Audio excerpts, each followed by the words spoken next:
All right, so now I'm gonna show you how to slide the fifth wheel plate. Excuse me, I'm sweating in this California heat. It's hot out here today. But the first thing you wanna do is you wanna roll the landing gear all the way to the ground so you can't crank it anymore. Remember, 3 points of contact. All right, that's pretty far. I might try to pull. All right.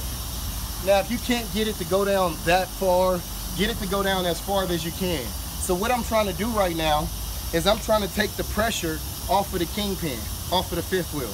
That'll give it more leverage to slide. It'll be easier to slide if you take the leverage off of it. So I rolled the landing gear all the way down to the ground. So then I'm gonna come here, make sure this door is closed up. Now that I've rolled the landing gear all the way down to the ground, I'm gonna climb into the truck and I'm gonna release the lock for the fifth wheel. And that's gonna enable me to be able to slide it. I'm gonna keep the brakes locked on the trailer. I'm gonna release the brakes on the tractor, and then I'll be able to tug away and slide the fifth wheel. Now come here really quick. It's not a lot of room. So if you look at the fifth wheel plate, if I go forward, if I go backwards, I only can slide to the end of here at this rail.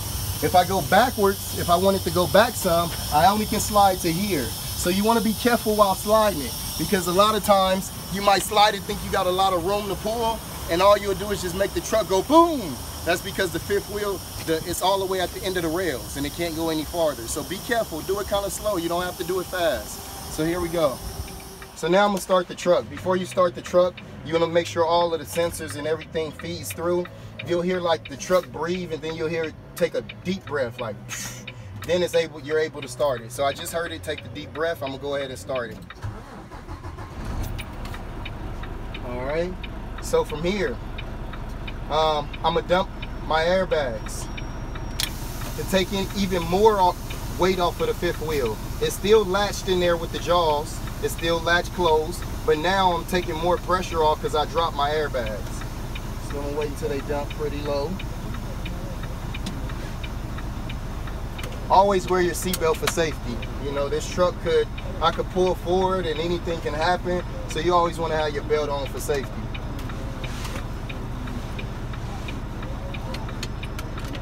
All right, so now to unlock the fifth wheel plate, to slide it, you pull this lever here.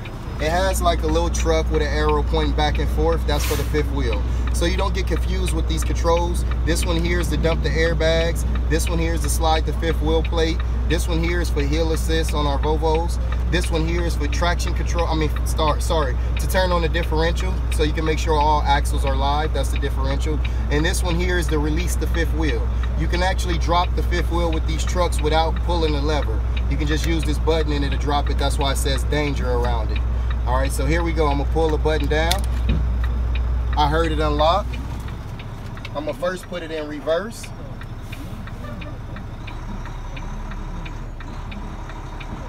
Oh, sorry.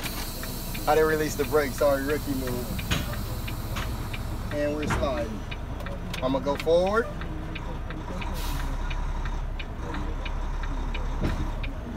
All right, you see that? All right, now when you have the fifth wheel position where you want to have it positioned at, all you do is push the lever up, the fifth wheel.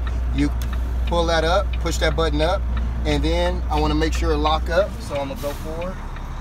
I'm gonna go backwards to make sure I'm locked. Okay, it is locked. Now I'm gonna raise the airbags. And that is how you slide your fifth wheel plate. If you do it that way, you'll do it right every time. Thanks for watching.